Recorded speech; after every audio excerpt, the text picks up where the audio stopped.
Então, começando, pessoal. Bom dia a todos. Hoje nós vamos falar sobre direção defensiva. Eu acho muito importante, pois caem 15 questões sobre esse assunto na prova. Mais da metade das questões vocês precisam acertar, né? Vocês têm que acertar 28 questões e só esse assunto aqui tem 15 questões, né? Mais da metade. Então eu acho bastante importante dar atenção para esse assunto, né? 15 questões das 40, né? Vocês têm que acertar 28 para serem aprovados. Então 15 é mais da metade.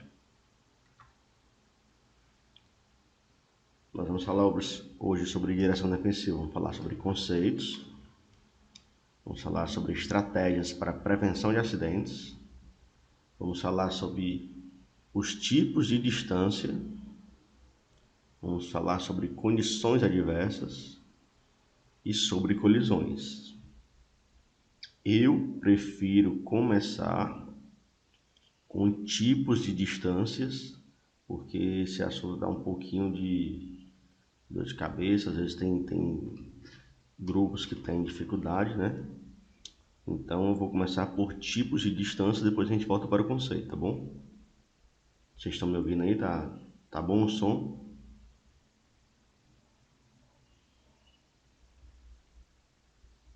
Tem alguém me ouvindo? Pronto, show. Obrigado.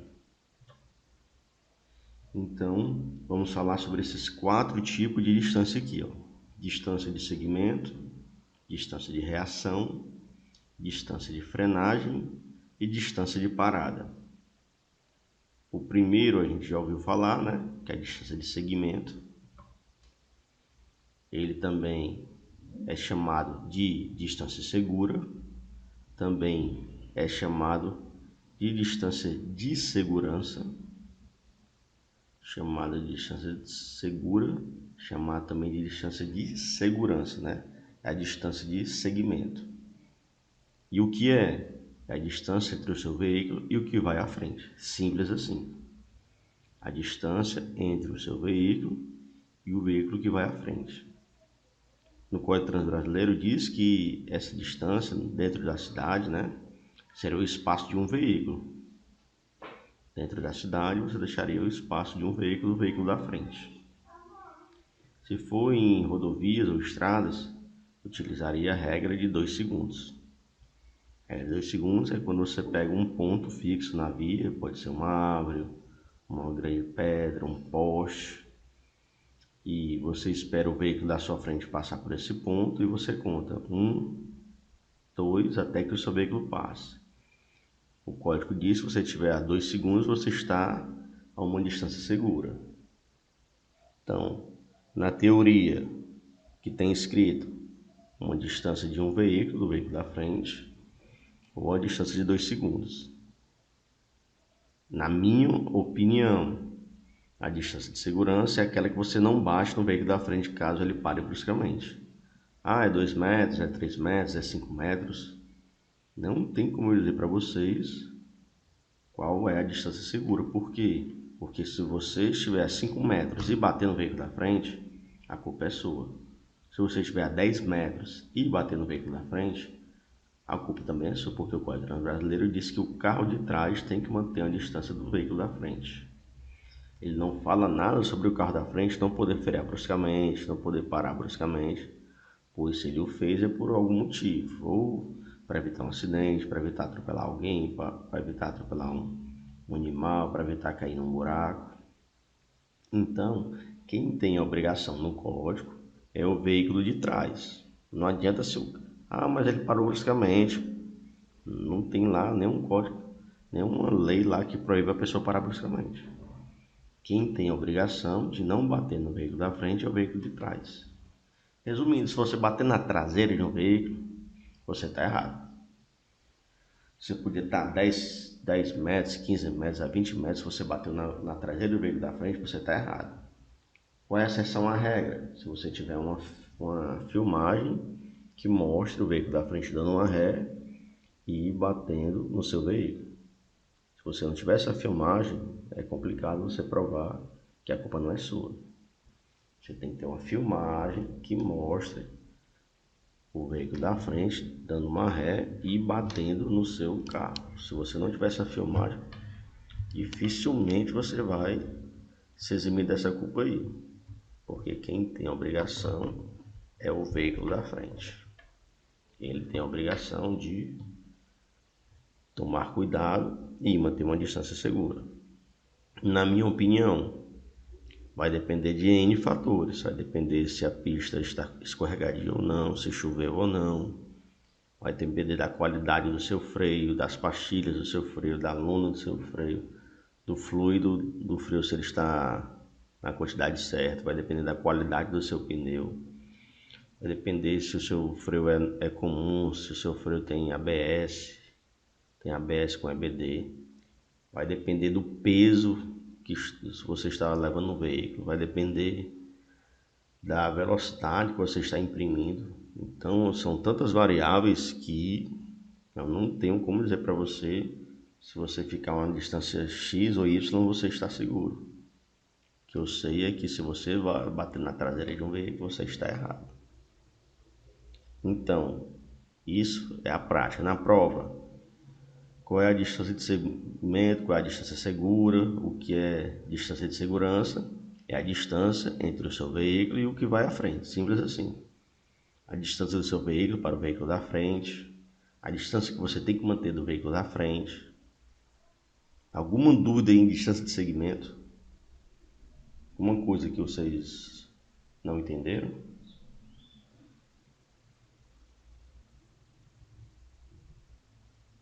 Então, distância de segmento já está batido, beleza? As outras três é que vocês, na minha opinião, têm que se preocupar um pouco mais.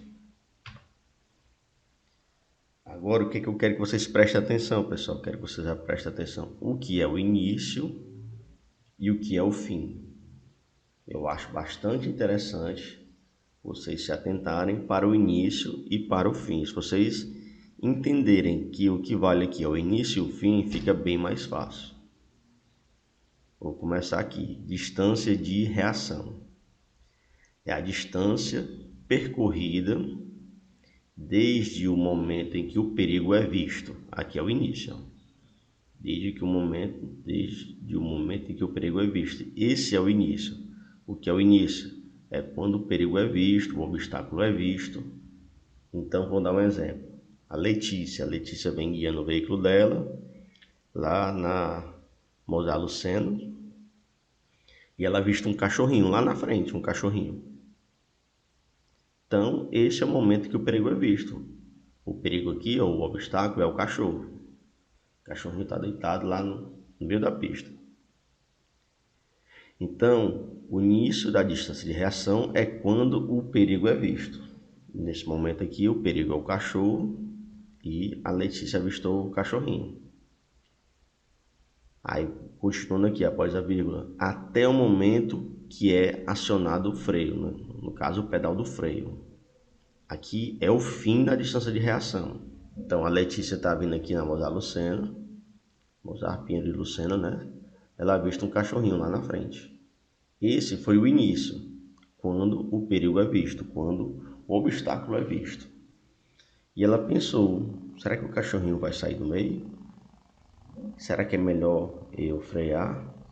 Enquanto ela pensa, pessoal, o carro continua em movimento. Ela está dirigindo, ela está guiando o carro está em movimento.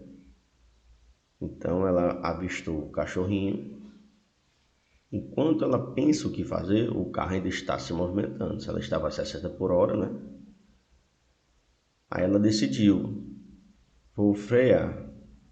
No momento que ela pisa no pedal do freio, se encerra aqui a distância de reação. Por quê? Porque ela reagiu. O início, quando o perigo é visto, e o fim, quando ela aciona o pedal do freio. A distância de reação iniciou quando o perigo é visto, o obstáculo é visto, e se encerra no acionamento do pedal do freio. Essa distância que o veículo andou entre o momento que o perigo é visto até o acionamento do pedal do freio é chamado distância de reação. Foi a reação dela, foi o quê? Pisar no pedal do freio para diminuir a velocidade. Então, distância de reação inicia quando o perigo é visto e se encerra no acionamento do pedal do freio. Alguém não entendeu essa parte? Eu quero que vocês lembrem do início e do fim. São 3 distâncias que o que vai contar para você saber qual é o nome dessas distâncias é o início e o fim. A primeira, distância de reação, se inicia quando o perigo é visto e se encerra quando aciona o pedal do freio. Alguém não entendeu essa parte? Pronto. Então vamos para a segunda. Vai ficar mais complicado quando chegar na terceira distância, mas aqui já foi, né? Distância de reação, vamos para a segunda. Distância de frenagem. A distância de frenagem é a distância que o veículo percorre desde o momento em que você aciona o pedal do freio. Então vamos lá. O acionamento do pedal do freio foi o fim da distância de reação.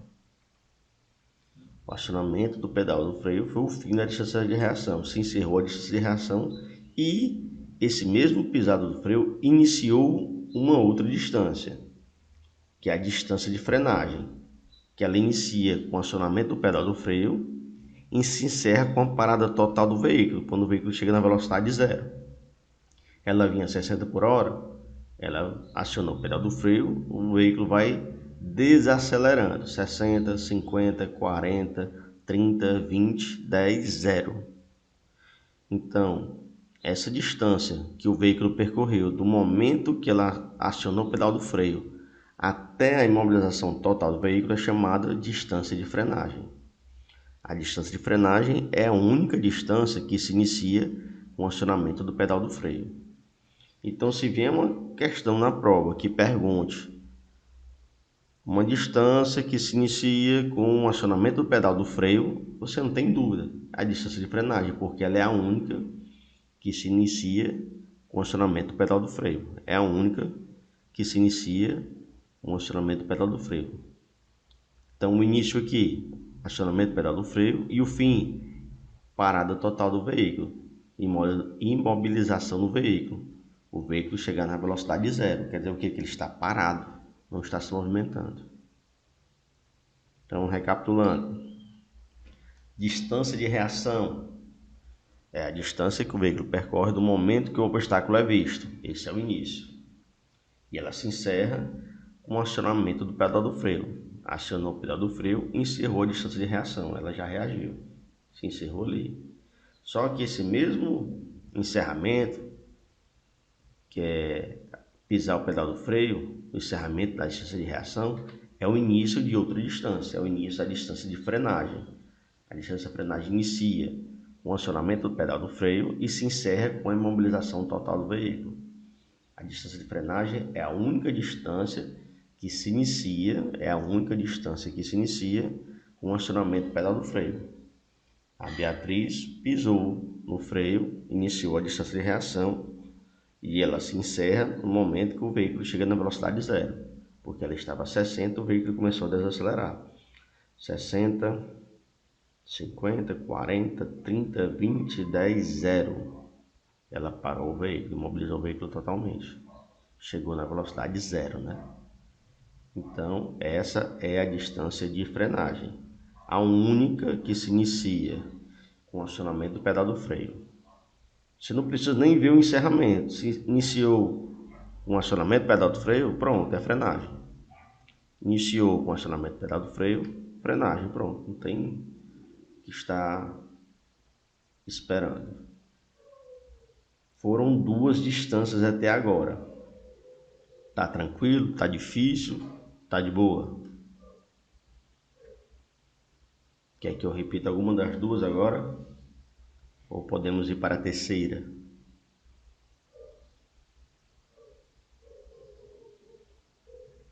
Tem alguém me ouvindo aí?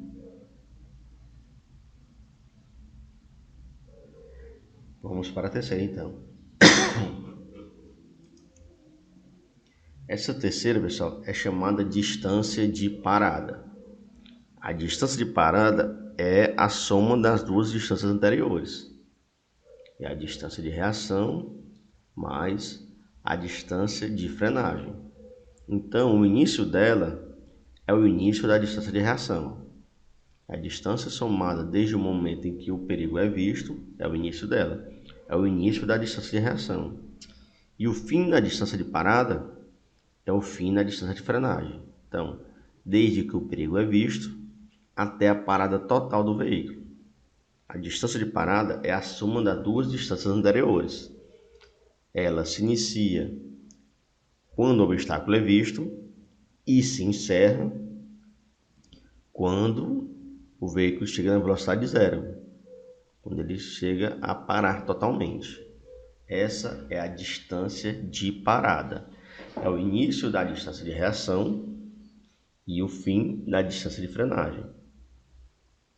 Então, resumindo, quando você vai resolver uma questão de distância, você vai olhar o início dela. Tanto a distância de reação quanto a distância de parada se iniciam com o avistamento do obstáculo ou do perigo, né?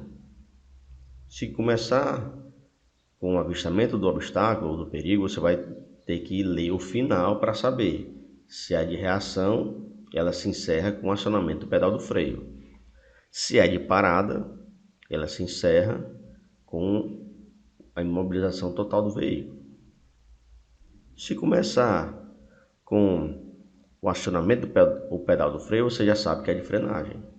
É mais simples. Começou com o acionamento do pedal do freio, você já sabe que é de frenagem.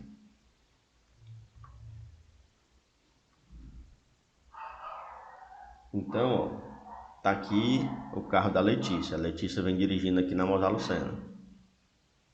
Lá vem a Letícia. Quando chegou nesse ponto aqui, ó, a Letícia avistou a cachorrinha ali. No caso, a minha cachorrinha, a Mia, que tá latindo agora ali. Feito uma louca ali, tá latindo. Não sei se ela viu alguma coisa, mas tá latindo feito uma louca ali fora agora. Então, a Letícia vinha na Mozar Lucena. Nesse ponto, ela avistou o cachorro, a Mia. Ela tá pensando, o que é que eu faço? Será que o cachorrinho vai sair do meio? Será que não? Pelo sim, pelo não, vou diminuir a velocidade. E nesse ponto aqui, ó, ela acionou o pedal do freio. Esse ponto, do momento que ela avistou o obstáculo, até ela pisar no pedal do freio, o carro está em movimento. E ela decidiu e reagiu. Ela reagiu como? Ela pisou no pedal do freio, nesse ponto aqui, ó. Então aqui se iniciou a distância de reação, que foi o avistamento do obstáculo, e se encerrou quando ela acionou o pedal do freio. Aqui nesse momento se encerrou a distância de reação. Foi apenas essa distância percorrida no momento que ela avistou o cachorro até o acionamento do pedal do freio, distância de reação. Do momento que ela pisou no freio, o carro começou a desacelerar. 60, 50, 40, 30, 20, 10, 0. O veículo parou antes de atropelar a cachorrinha. Essa distância é a distância de frenagem. Foi a distância que o veículo percorreu desde o acionamento do pedal do freio até a parada total do veículo. O veículo chegou na velocidade zero. É a distância de frenagem, é a única distância que se inicia quando aciona o pedal do freio. E aqui embaixo, a distância de parada. A distância de parada se iniciou quando a Letícia viu o cachorrinho. Se iniciou quando a Letícia viu o cachorrinho. E ela se encerrou quando ela parou totalmente o veículo na velocidade zero, né? Bumba! Essa foi a distância de parada. O início foi o avistamento do cachorro e o fim quando ela imobiliza o veículo na velocidade zero. Até aí, tá tranquilo? Querem que eu faça mais uma revisão? que eu acho importante é vocês saberem o início e o fim. O início da distância de reação, quando avista o obstáculo ou perigo. O fim, quando aciona o pedal do freio. Início, avista o obstáculo ou perigo. O fim, quando aciona o pedal do freio. Acionou o pedal do freio, se encerrou a distância de reação e se inicia a distância de frenagem, que é o acionamento do pedal do freio até a imobilização total do veículo. É a distância de frenagem. E a soma das duas distâncias é a distância de parada, que ela inicia quando o obstáculo é visto e se encerra quando o veículo é imobilizado totalmente, chamado distância de parada. Então aqui, só escrever aqui distâncias, né? O início da distância de reação, o início, quando o perigo é visto. O fim, quando pisa o pedal do freio. Início, perigo é visto. O fim, pisa o pedal do freio. Distância de frenagem. O início, quando pisa o pedal do freio. Pode olhar que é a única que se inicia quando pisa o pedal do freio.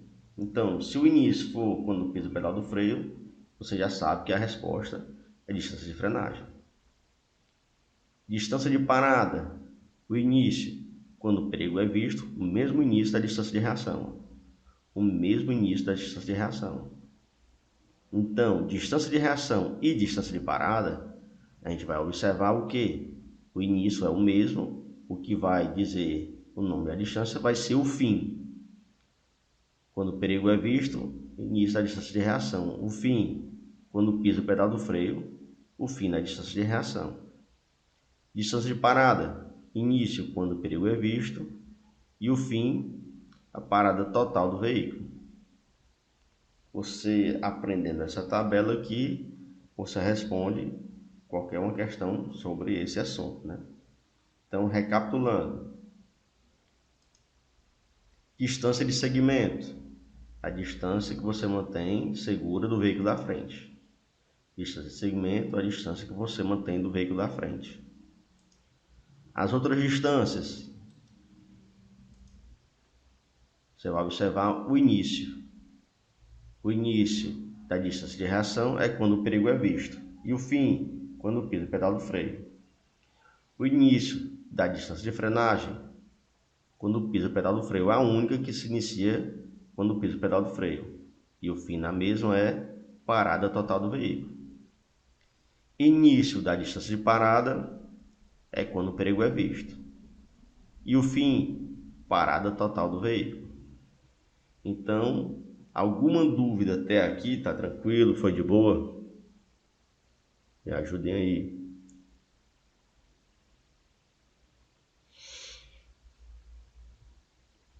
Então, vamos fazer o seguinte. Eu vou mandar agora para vocês as questões. Vocês vão fazer apenas 4. Vocês vão fazer essas 4 questões aqui, ó.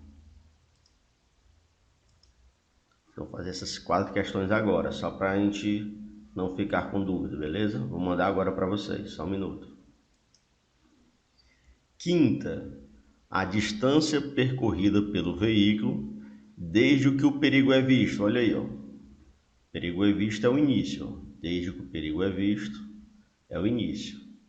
Até parar. Olha, ó. Desde que o perigo é visto até parar. Então, já sei o início, tenho que pensar qual que inicia quando o perigo é visto? Distância de reação e distância de parada. A distância de reação se encerra quando pisa o pedal do freio. Só que aqui não foi pisar o pedal do freio, foi parar o veículo, né? Então, a outra que inicia quando o perigo é visto é a distância de parada. Ela se encerra quando o veículo para. Então, já sei que é a distância de parada. E tem a distância de reação, não. Distância de segurança, também não. que é a distância que mantém do veículo da frente. Distância de frenagem é a única que se inicia quando pisa o pedal do freio. Distância de parada inicia quando o perigo é visto e se encerra quando o veículo para. Então, quinta questão, item D de dado. Quinta questão, item D de dado. Alguém discorda ou está tranquilo? Tá tranquilo? Show. Então foi quinta. Próxima questão qual é? Quinta 28, né? Vamos para 28 então.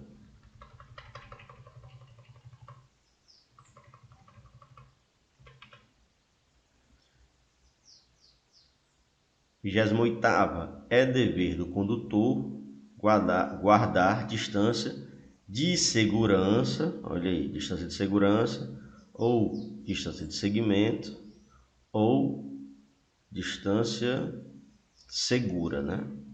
Então, item A. Quando a velocidade for superior a 60 km por hora, não, em qualquer velocidade, tem que manter a distância de segurança. Item B. Quando estiver atrás de um coletivo, não só de um coletivo, mas de um carro, de um caminhão, de uma motocicleta. Então, dispensamos o item A, dispensamos o item B. O item C. Quando estiver atrás de uma motocicleta, sim, mas também de um carro, atrás de um coletivo, atrás de um caminhão. Item D, sempre entre o seu veículo e o que segue à sua frente. É a resposta mais correta. 28ª, item D de dado.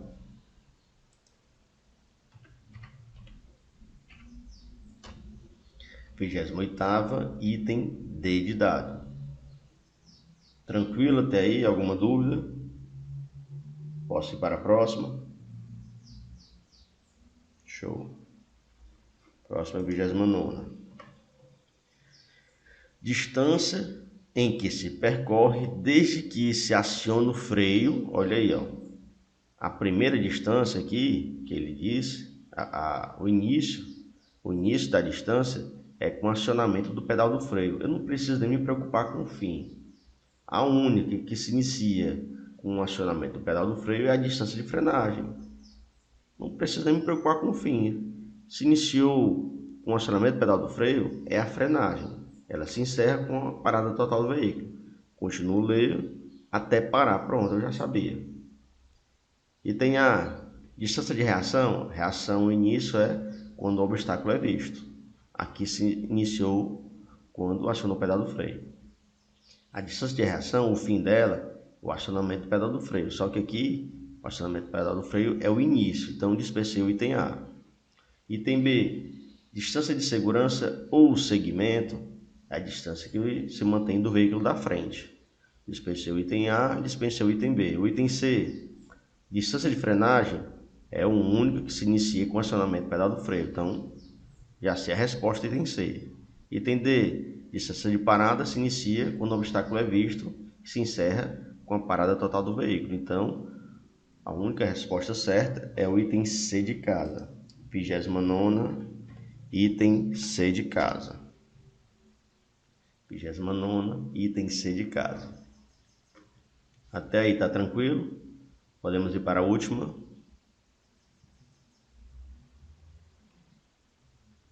Espero que todos tenham entendido. Vamos para a última. Questão número 33. A distância percorrida pelo veículo desde que o perigo é visto, já sei o início aí, quando o perigo é visto. Já sei que não é distância de segmento, já sei que não é distância de frenagem. O início é quando o perigo é visto. Até acionar o pedal do freio. Opa, já tem o início, já tem o fim. O início quando o perigo é visto, o fim quando aciona o pedal do freio. Pelo que eu lembro, quando o perigo é visto, reação ou parada. Só que o fim aqui, quando aciona o pedal do freio, eu sei que é a distância de reação. E tem a distância de reação, é a resposta certa. 33ª, item A de avião. Então, tudo tranquilo aí? Alguma pergunta? Foi de boa? Vou entender que sim. Qualquer dúvida vocês podem perguntar, que a gente volta a esse assunto. Vou fechar aqui as questões. Vamos voltar para o slide.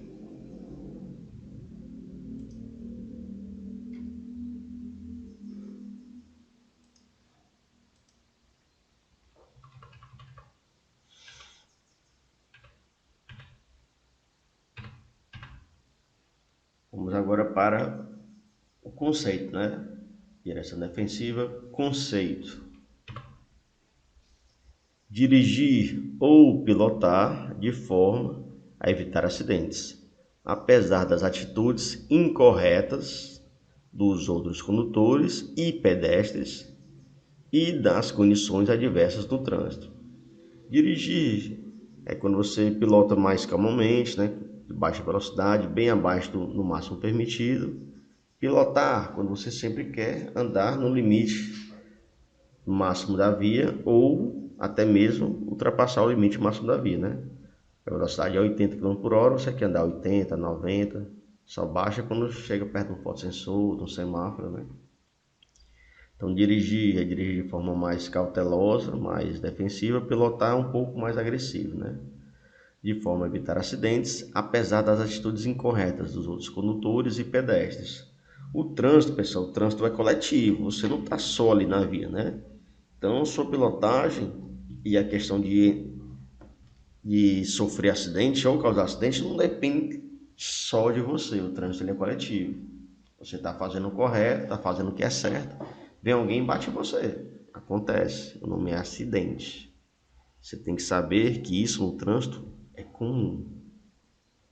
A outra pessoa ali ou está desatenta, ou não tem domínio sobre o veículo, não tem perícia o bastante, acabou de tirar a habilitação, ou está nervosa, está conversando, é imprudente. Então, no trânsito é comum acontecer acidentes. Comum.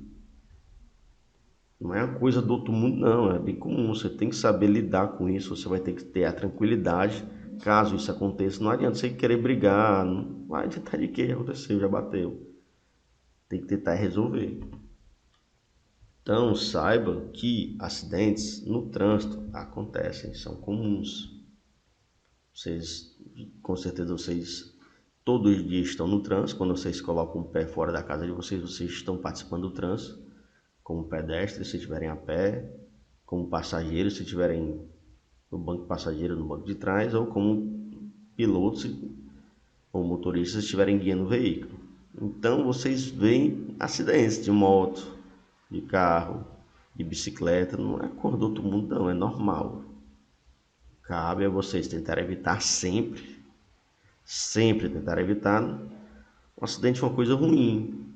Mesmo se você tiver na sua preferência, o correto é evitar. Ah, mas a preferência era minha. Sim, é por causa disso tu vai bater no cara, vai bater na pessoa, vai bater no carro, no moto.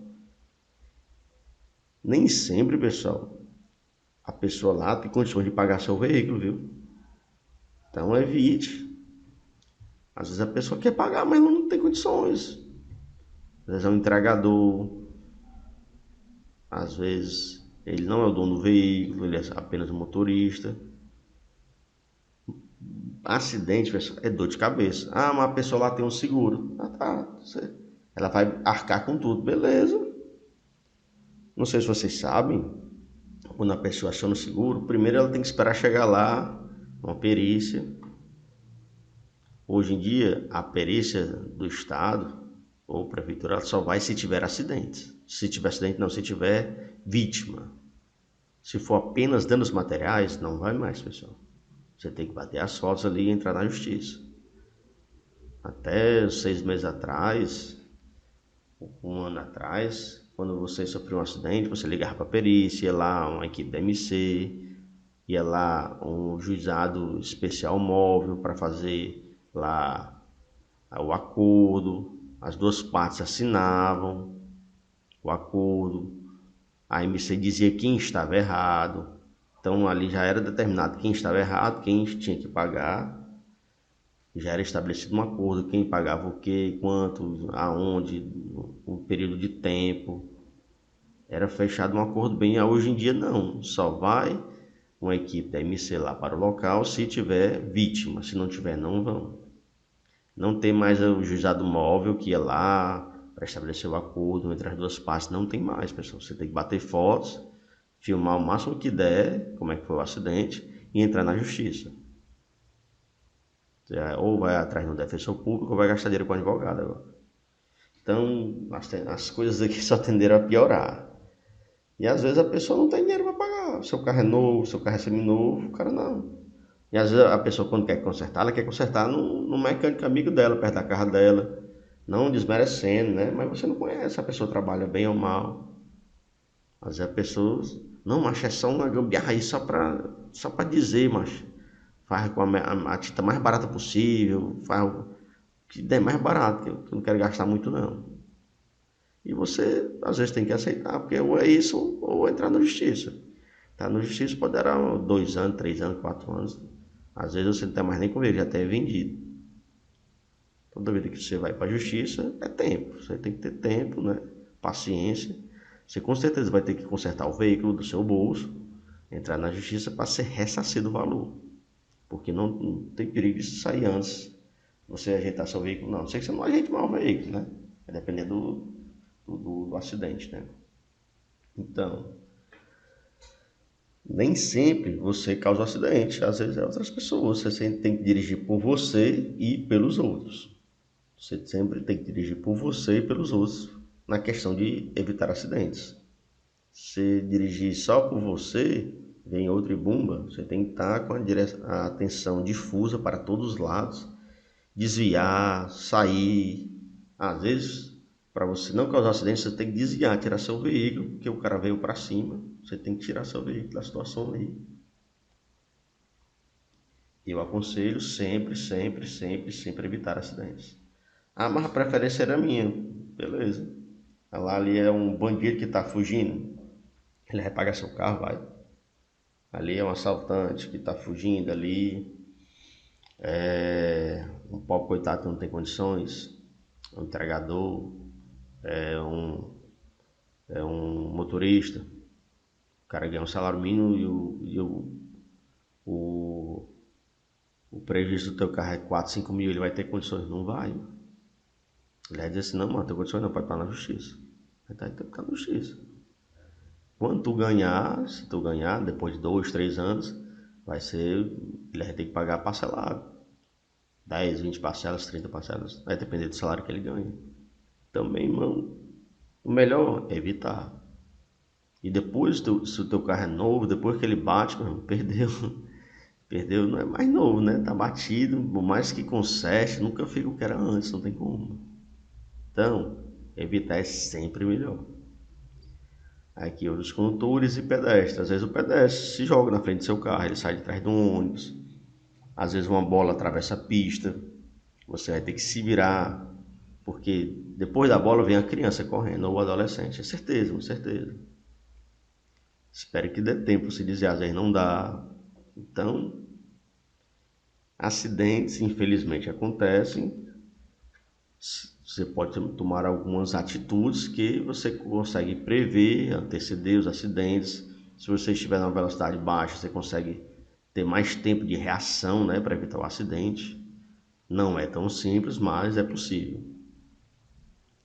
E vem aqui, condições adversas são condições adversas a você, que você não tem domínio, tipo, a noite está muito escuro, uma pista irregular, fumaça, neblina que diminui a visibilidade,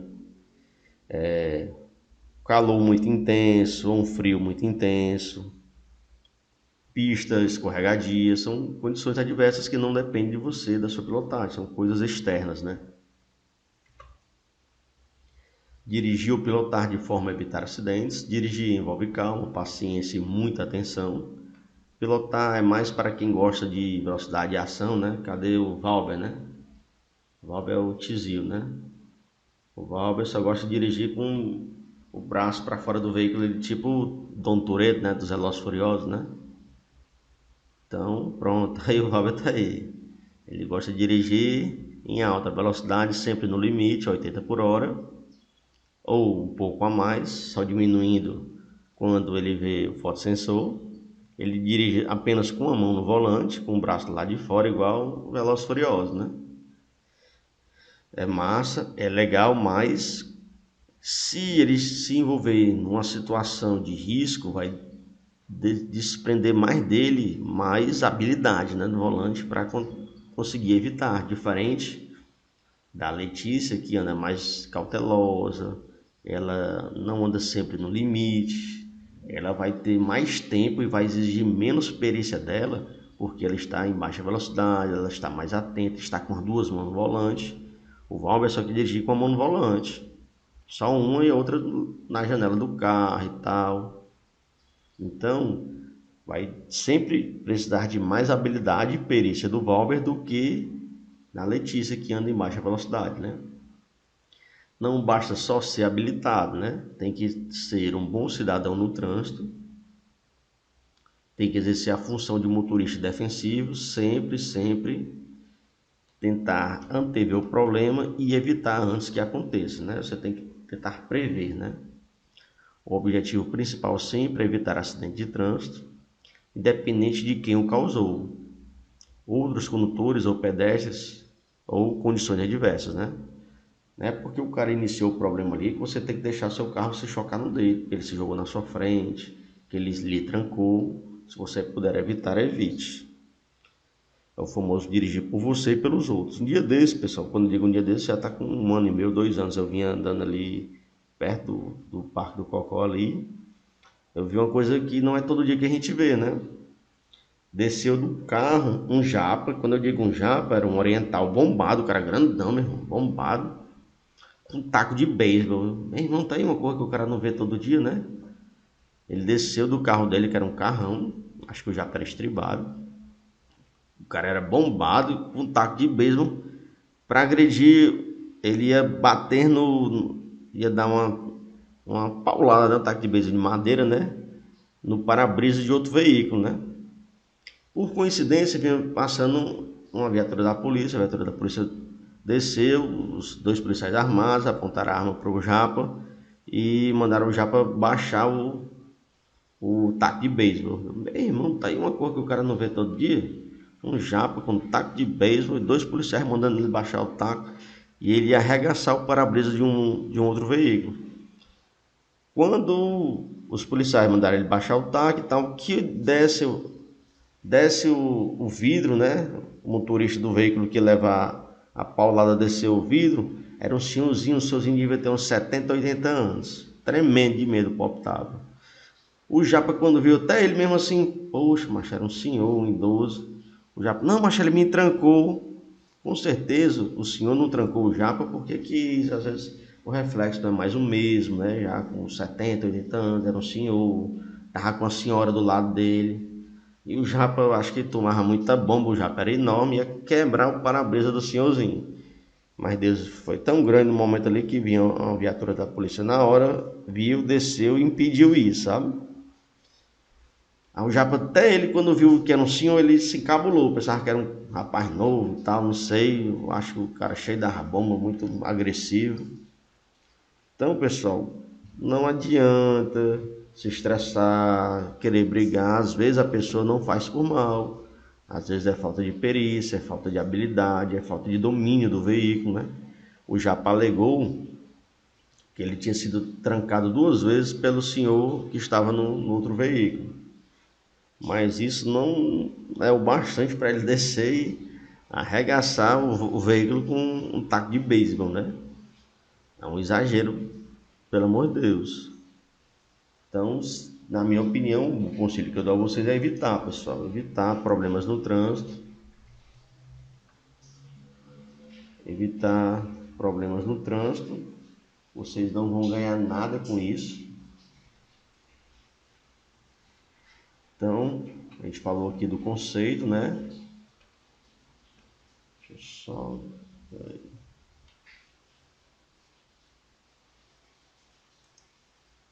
Falamos do conceito, vamos agora para estratégias para prevenção de acidentes, né?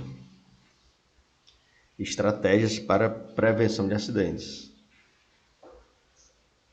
Aqui, pessoal, a gente vê aqui uma moça passando batom e falando no celular. A gente vê um cara falando no celular, aqueles grandão ainda, né? Comendo e com, deve ser um milkshake, um refrigerante entre as pernas, né? O primeiro de baixo aqui, uma pessoa digitando, dirigindo e digitando, e o quarto um cachorrinho. Se vocês observarem, quem está mais correto é o cachorrinho. Ele está de cinto, ele está com as duas mãos ao volante, ele está prestando atenção à frente, ó. Quem está mais correto aí é o cachorro. Ele é o que está mais com pinta de motorista. Os outros aí, pelo amor de Deus, ó. Passar o batom e falar o celular, pessoal. Com certeza desvia a atenção. Certeza absoluta que isso desvia a atenção. Falar o celular e comer, não tenho nem dúvida que desvia a atenção demais. Pessoal, o barulho da chuva aí tá ficando ruim para mim ouvir o barulho da chuva aí? Ou tá tranquilo? Eu posso fechar ali a janela, tá de boa, né? Eu posso fechar a janela e... Então, prossigamos. Então, pessoal, a maneira correta de dirigir, sempre com atenção, igual o cachorrinho tá aí, sempre com as duas mãos ao volante, evitar comer quando estiver pilotando, evitar falar o celular quando estiver pilotando, evitar digitar, né, quando estiver pilotando, pois esses milésimos de segundos são a diferença entre um acidente, entre uma vida.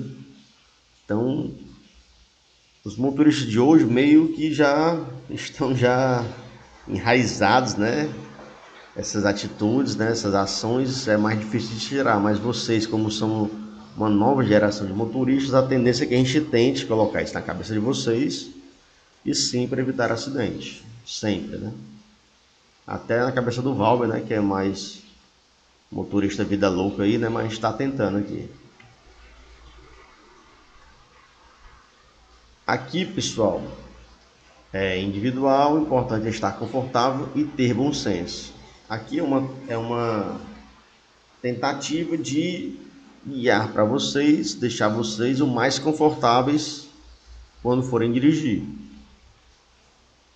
O assento, se puder ajustar, o assento não deixe muito alto para evitar pressão na parte de trás dos joelhos. Os veículos mais novos, você consegue, além de colocar o assento mais para frente, mais para trás, o assento é aqui o número 1, né? A parte de baixo, né? Você também pode regular a altura, mais alto, mais baixo. Então, eu não sei o biotipo de vocês, mas eu sou baixo. Sou baixo, dependendo do veículo, eu desço ou subo um pouco mais o assento. Eu sou gordinho, dependendo do veículo, eu subo mais ou baixo o assento para não ficar tão próximo do volante. Mas cada pessoa, quando ela começa a dirigir, ela vai ter seu jeito de dirigir. Exemplo, pisar no acelerador. Eu piso no acelerador com a ponta dos dedos. Tem pessoas que pisam com o peito do pé. Tem pessoas que pisam com o pé inteiro, né? Então, cada pessoa vai achar o seu jeito de dirigir. Quando você entra num veículo que você não tem costume, você vai regular ali o banco até deixar a sua pilotagem ali confortável.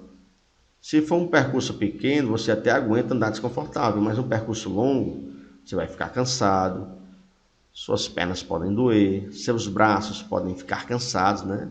Então, sempre que você for pilotar um novo veículo, você vai regular o veículo ali para lhe deixar mais confortável durante a viagem. Quanto mais confortável você estiver, melhor a sua direção. Então, continuando, deve haver pelo menos 3 dedos de distância para que os nervos e veias não sejam pressionados, né? Você regular a altura e distância do banco para que você se sinta mais confortável para dirigir, né? Tá chiando só para Luísa ou para todo mundo? Mas vamos fechar ali a janela, só um minuto.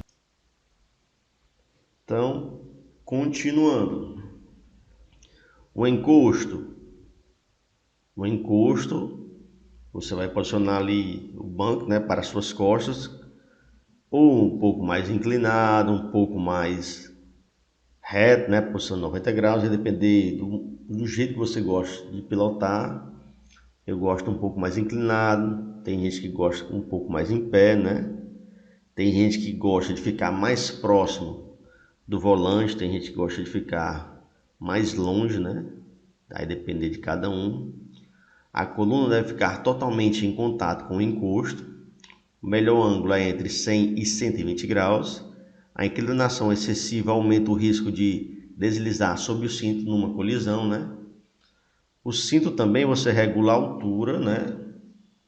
Na maioria dos veículos você tem a regulagem de altura. Você tem que fazer com que o cinto passe pelo seu ombro e no meio do peito, né? Você tem que regular, pois dependendo da altura do cinto, numa colisão ele pode tentar lhe enforcar, né? O cinto, se ficar ali muito próximo do seu pescoço, pode lhe enforcar, né? Você tem que ter esse cuidado.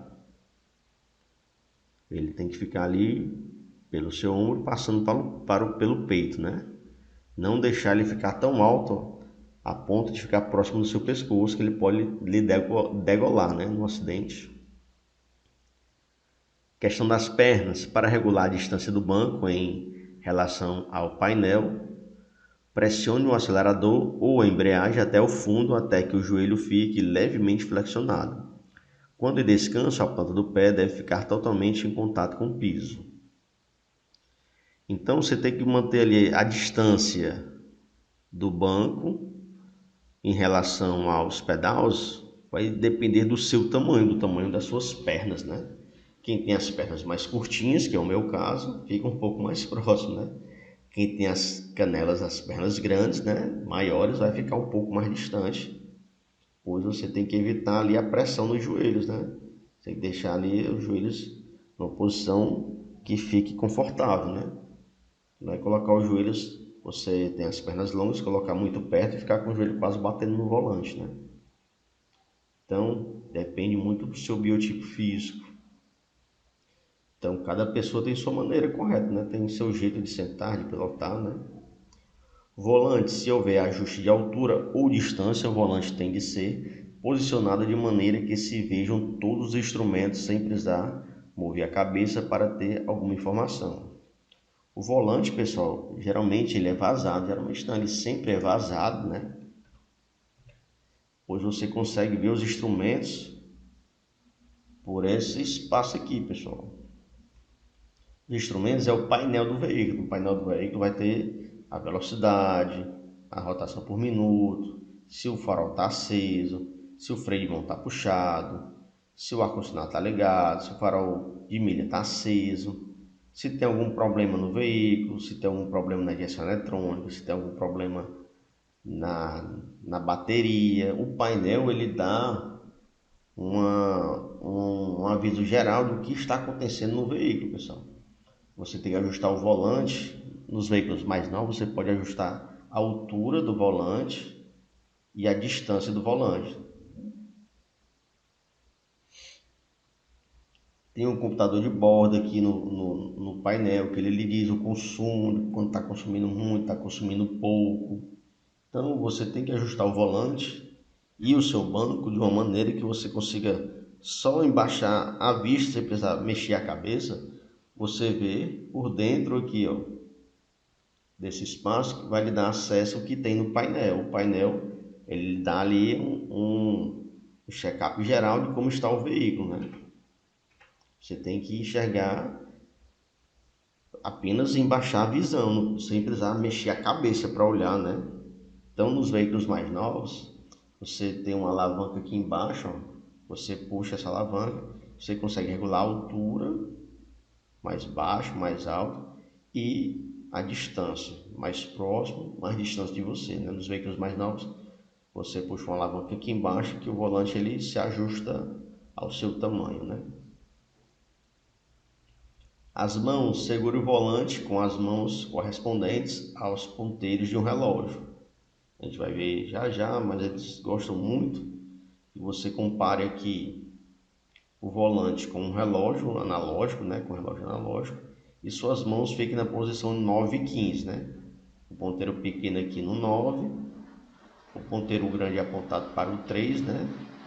Na posição de 9 horas e 15 minutos. É uma posição considerada a mais correta para pilotar, né? Aqui, ó, 9 e 15 minutos, né? Como se fosse aqui um relógio, né? Então, sempre que cair na prova, posição das mãos do volante, a mais correta é a 9 e 15. A mais correta é a 9 e 15. Os espelhos, o retrovisor interno é o primeiro a ser regulado e tem de visualizar todo o ambiente atrás do carro.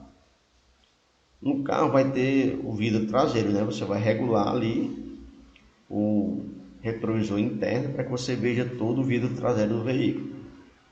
É o primeiro a ser regulado. Depois você vai regular os dois retrovisores externos para que você consiga ver parte da traseira do seu veículo e parte da via que está atrás do seu veículo, né? Para você ver o que está vindo em sua direção, né?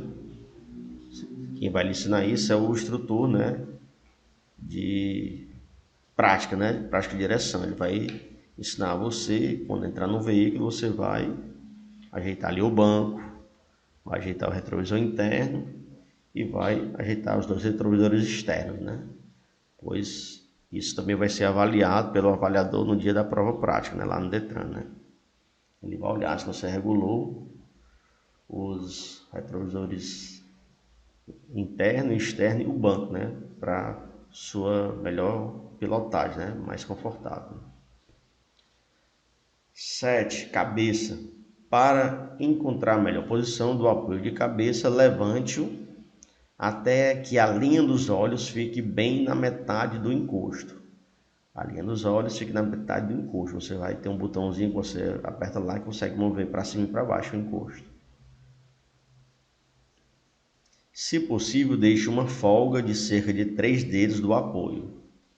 O encosto, pessoal, vamos ser bem sinceros, são poucas as pessoas que dirigem com a cabeça ali encostada no encosto. São poucas. Então não serve de nada. O encosto é um equipamento obrigatório, pessoal. Quando é que ele funciona mais, pessoal? Quando você recebe um impacto. Exemplo, quando um veículo bate na traseira do seu veículo, sua cabeça, pessoal, é arremessada para trás. Se não tivesse um encosto de cabeça, como o encosto aqui das costas ia ser o limite, era capaz de fraturar os ossos do seu pescoço, com sua cabeça arremessada para trás, o pescoço ia perder e não ia ter força para segurar a cabeça dependendo do impacto, ia fraturar os ossos do seu pescoço. Então, o encosto serve mais para na hora de um impacto, pum, sua cabeça bate aqui, vai doer, você vai ficar com torcicolo durante uns 4, 5 dias. Aconteceu comigo, você fica bem uma semana com o pescoço doendo, mas não fraturou. Foi só uma dor, né, do impacto. Com uma semana para de doer. Se não tivesse o encosto de cabeça, o arremesso da sua cabeça para trás, provavelmente iria fraturar os ossos do pescoço e ia quebrar seu pescoço, né? Então, o encosto de cabeça é muito importante na questão de acidente. Você mal utiliza na direção, você vai encostar a cabeça ali poucas e poucas vezes. Mas, em caso de acidente, é primordial. 8ª, braços. Ajuste o encosto do banco depois da distância do assento. Ao segurar o volante, o cotovelo tem que ficar levemente dobrado, cerca de 120 graus. Então, pessoal, dependendo da distância que você vai dirigir, se você ficar com os braços sempre esticados, vai cansar. Imagine você levantar os 2 braços agora e passar aí 15 minutos com o braço levantado. são poucos os que vão conseguir. Mesma coisa quando você está dirigindo.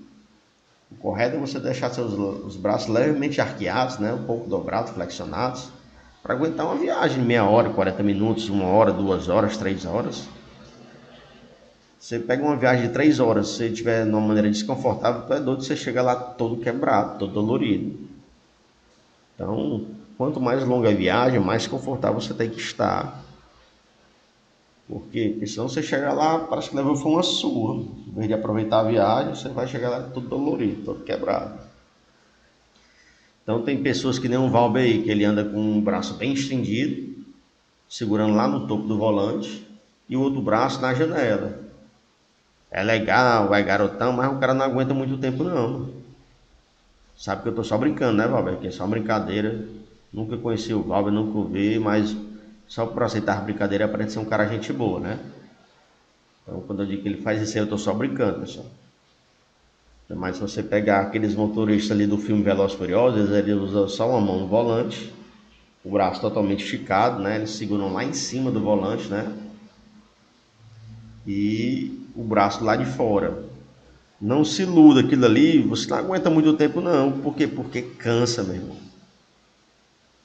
Cansa. Esses dias eu fiz uma viagemzinha perto aqui para Quixadá, acho que foi 2 horas dirigindo, 2 horas e meia. É doido o cara chegar lá todo quebrado. E nossas estradas que são bem esburacadas, você tem que estar com muita atenção, desviando de buraco. Aqui e acolá você tem que escolher o buraco que vai cair, não tem como você desviar porque tem buraco dos dois lados da via. Então você chega lá só o caco. Uma viagem de 3 horas, você pilotando, dependendo do seu carro, lógico, se você for num Hilux, né? É um carro alto, confortável, suspensão top, né? Diferente de você fazendo um carro pequeno, né? Mas até no Hilux eu já viajei e cansa. Imagine um carro pequeno. Cinto de segurança. Posicione a faixa superior do cinto bem no meio do ombro. Assim, numa batida, não há risco dele enforcar o motorista ou escapar do peito, né? Então, bastante cuidado com o cinto de segurança. Você tem, todos os carros hoje em dia tem um regulador de altura, né?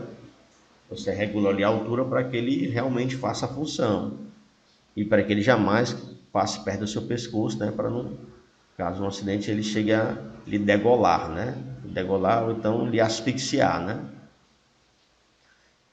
Na minha opinião, cada pessoa tem uma maneira de direção, cada pessoa tem uma posição que se sente mais confortável. Então, quando vocês começarem a prática, daqui a uns dias, achem a maneira mais confortável de vocês, né? Cada pessoa tem um jeito. Uns gostam de usar a ponta dos dedos, pisar nos pedais. O Aurei diz que pisa na embreagem com o pé direito. Eu piso com o esquerdo, né? O Aurei diz que pisa com o pé direito. Então cada pessoa tem seu jeito e acha mais confortável. Na verdade eu não gosto nem de embreagem, eu tenho um terror de embreagem.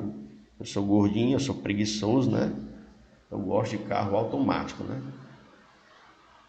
Para mim, pisar na embreagem é um atraso de vida. Pisar na embreagem, passar marcha, tu é doido, isso aí me dói. Para mim, eu gosto quando o cara liga o carro, passa a marcha ali e pronto. Só vai passar de novo quando para o carro, né? Você vai botar no neutro para tirar a chave, né? Então no P de estacionamento, né? Ou quando você vai dar uma ré. Mas tem negócio de estar passando marchas, passa, reduz, me dói isso aí. Para mim é um atraso de vida, mas tem gente que gosta, não gosta de sentir a força do motor, o torque, isso, aquilo, outro, né? Eu não, sou preguiçoso, eu gosto de uma coisa mais tranquila, eu gosto de carro automático, né? Aí varia de pessoa para pessoa. Posição das mãos no volante. Então, geralmente na prova, pessoal, cai uma questão. Já foi assim, ó, hoje em dia está mais barato, né? Antigamente era mais caro mesmo, hoje em dia está mais barato os carros automáticos. Geralmente, pessoal, das 15 questões, uma questão é sobre as distâncias, viu? Uma questão é sobre as distâncias. Uma das questões é sobre as distâncias. E também cai uma questão sobre o volante, pessoal. Das 15, geralmente é uma questão sobre o volante, né? Sempre conduzir usando as duas mãos no volante, com exceção A exceção à regra, as duas mãos no volante. Quando você for fazer uma sinalização gestual, né? Se você quiser colocar o braço para fora, né? Indicar que vai para a direita ou para a esquerda, ou que vai diminuir a marcha ou parar o veículo, né? E outra exceção, quando você passa ou reduz a marcha. Outra exceção à regra é quando você passa ou reduz a marcha. Se não for para fazer essas duas ações, você tem que sempre permanecer com as duas mãos ao volante. Se não for para passar a marcha ou reduzir a marcha, se não for para fazer uma sinalização gestual, você tem que estar sempre com as duas mãos ao volante. Mesma coisa no guidão da moto, viu, pessoal? Exemplo. Eu tirei primeiro a habilitação de carro, pois minha mãe não deixava pilotar moto. Aí comecei a trabalhar e tudo. Depois de um tempo lá no meu trabalho tinha moto. Eu comecei a andar nas motos lá do trabalho, sabe? Pegar a moto, os amigos me deram um toque como era e comecei a pilotar. Até que eu decidi tirar a habilitação de moto. Tirei. Eu comecei a andar nas motos lá do trabalho, como eu falei a vocês, né? Comecei a andar nas motos lá do trabalho. E comecei a pegar automatismos incorretos, né? A gente vai já ver automatismo, acho que é aqui. Automatismos incorretos. É quando você aprende algo que não se deve fazer, né? E principalmente quando você ainda vai fazer a prova do Detran, né? Então, resumindo, eu tinha mania de vez em quando tirar a mão do guidão. No dia da prova, pessoal, eu tirei a mão do guidão lá. Parei antes da rampa, tirei a mão do guidão. Por sorte, ou o cara não viu, ou então ele deixou pra lá, me assustei e botei a mão no guidão na hora, né? Me assustei depois que eu notei a besteira que eu fiz, né? Mas é aquela velha história, o costume de casa vai à praça. Eu tirei a mão do guidão e depois me toquei da besteira que fiz e coloquei. E fiquei pedindo a Deus para que não fosse reprovado, né? Ou a gente não viu, o avaliador, ou então deixou passar, né? Mas eu cometi uma gafe grande, né? Tirar a mão do guidão lá na hora da avaliação, né? Posição das mãos no volante. O correto é ter as duas mãos separadas, uma em cada lado do aro do volante, como se estivesse na posição 15 para as 3, né? Ou 9 e 15. Na prova, cai mais aqui, 9 e 15, é o que cai mais na prova. No mostrador de um relógio e com os braços ligeiramente arqueados, um pouco dobrados, né? O que cai mais na prova é essa questão aqui, 9 e 15. Eles adoram esse termo 9 e 15. Não sei porquê. Para iniciar o giro do volante em curvas, as mãos podem ser elevadas à posição 10 e 10, né? Um pouco mais acima aqui. Mas na prova, o mais correto, 9 e 15. Na prova, o mais correto, 9 e 15.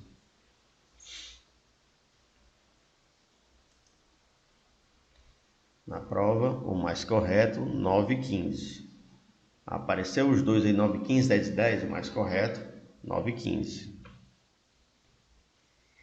Espelhos retrovisores. Total de 3, né, nos veículos de 4 rodas, que é o interno e 2 externos. No veículo de 2 ou 3 rodas, são 2 externos, né? O interno é o primeiro a ser regulado, vai ser ensinado a vocês pelo instrutor prático, né? Para ter acesso a todo o vidro traseiro, você vai primeiro regular o interno, né? Vai mexer nele para que ele tenha acesso a todo o vidro traseiro. Regulou o interno, você vai regular os dois externos. Quando forem dar ré, lembrar que os retrovisores têm os pontos cegos. Pessoal, os retrovisores, eles têm os pontos cegos. Tanto na hora de dar ré, quanto vocês estiverem dirigindo, lembrem que os retrovisores têm os pontos cegos. Você, se for mudar de faixa, além de você estiver guiando um veículo, for mudar de faixa, além de você olhar e consultar os retrovisores, você vai olhar por cima do seu ombro. Você dá uma viradinha no pescoço, dá uma olhadinha por cima do ombro, porque se o veículo já estiver ali ao seu lado, você não vai vê-lo no retrovisor. Então, sempre antes de fazer a mudança de faixa, além de consultar os retrovisores, você dá uma olhadinha por cima do pescoço. para o lado que você pretende ir, né? Se é para a direita, olha por cima do ombro aqui, por cima do ombro do lado direito. Se você for para a esquerda, olha por cima do ombro do lado esquerdo, né? Porque os retrovisores têm ponto cego. Se o veículo estiver já ao seu lado, você não consegue vê-lo. Primeiro vieram os sensores de ré. Os sensores de ré, pessoal, são sensores, né, colocados no para-choque, tipo, parecem uns botõezinhos, e eles conseguem identificar obstáculos, né? Eles também têm suas falhas, né? Se for algo que esteja abaixo do sensor, ele não consegue ver. Às vezes uma pedra, um toco de árvore, um pedaço de ferro, uma calçada mais alta, né? Que esteja abaixo do sensor, ele não identifica. Então, o sensor, além de fazer o barulho sonoro, ele também tem algum aparelhinho ali na frente que ele vai ficando amarelo, não, verde está muito distante, amarelo está próximo e vermelho está próximo a bater, né? O vermelho é quando você vai estar iminente a bater, né? E ele é seguido do sinal sonoro, né? É um som agudo que à medida que ele vai ficando mais agudo, quer dizer que você está se aproximando mais do obstáculo. Mas mesmo o sensor de ré, ele tem as suas limitações, né? Quando está abaixo do sensor, ele não identifica. Veio o que? A câmera de ré. A câmera de ré você consegue ver realmente com a câmera de antena para-choque o que tem atrás. Só que isso causa uma certa dependência, né? Tanto o sensor quanto a câmera você fica dependente, né? Eu já uso a câmera de ré, vamos colocar aí há uns 15 anos. Há uma semana atrás eu fui dirigir um veículo de um colega. No momento que eu tive que dar ré, eu fiquei tão inseguro que eu desci do veículo e fui olhar se não tinha nada atrás lá do carro. Porque não se iludam, às vezes tem sacos, às vezes tem latas, pode ter uma calçada alta, pode ter uma pedra, um toco. Acontece, pessoal. Eu fiquei tão inseguro em dar ré no veículo de um colega, eu já acostumado a sempre ver pela câmera de ré o que tem atrás, né? Que eu desci do veículo e fui lá com meus próprios olhos constatar se a ré eu poderia fazer ela com segurança, né? Para não bater o carro do colega e ter que pagar um para-choque, um arranhão, uma pintura, né? A gente fica dependente dessas tecnologias, né? Então a câmera de ré veio com a intenção de compensar o ponto cego, né? A marcha ré, pessoal, ela não é proibida de maneira alguma de ser utilizada. Ela é aconselhada sempre você só fazer quando necessário, evitar quando possível e sempre fazer pequenas distâncias, né? Não é aconselhado você andar 200 metros de ré, não é aconselhável. Sim, pequenas distâncias e sempre priorizando a segurança, né? Velocidade reduzida e sempre priorizando a segurança, mas de maneira nenhuma é proibido andar de ré. Não tem nenhuma proibição de andar de ré. Agora é aconselhável pequenas distâncias, priorizando a segurança e velocidade reduzida.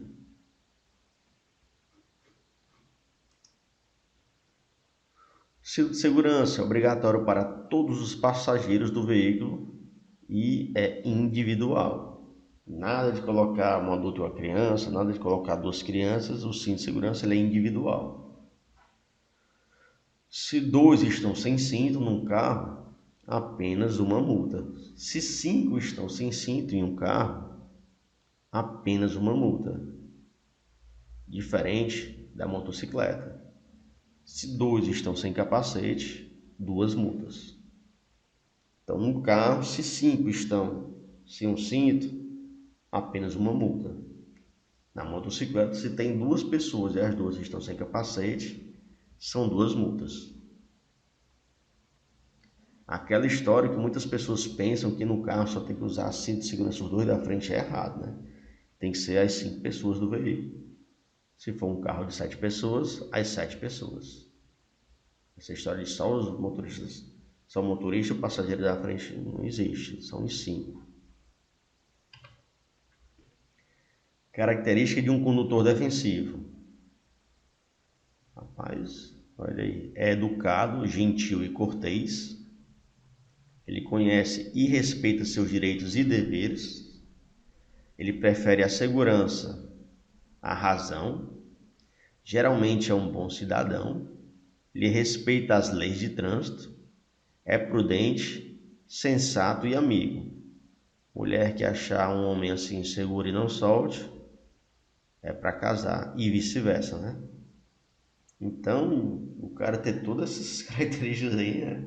Educado, gentil e cortês, conhece e respeita seus direitos e deveres, prefere a segurança à razão, geralmente é um bom cidadão, respeita as leis de trânsito, é prudente, sensato e amigo. Então, vai ter questões que vocês vão ler as questões, tanto de condutor defensivo e de cidadania e meio ambiente, você tem que pensar o que é o mais correto, né? Então, se perguntam lá as características do condutor defensivo, é a melhor pessoa do planeta. Não tem pessoa melhor, não. O único que deixou aqui dúvida foi geralmente é um bom cidadão, geralmente, né? Então, foi o único que deixou dúvida. O resto é a melhor pessoa do planeta, né? Vai ter questões que vocês vão ter que usar o bom senso e saber que sempre é o top do ser humano, né? E todas essas características aí seriam uma pessoa maravilhosa, né? São 8h40. Aí, modesto aí, o Valber. Cabé é bom, viu, mano? São 8h40. Vai começar o intervalo de você.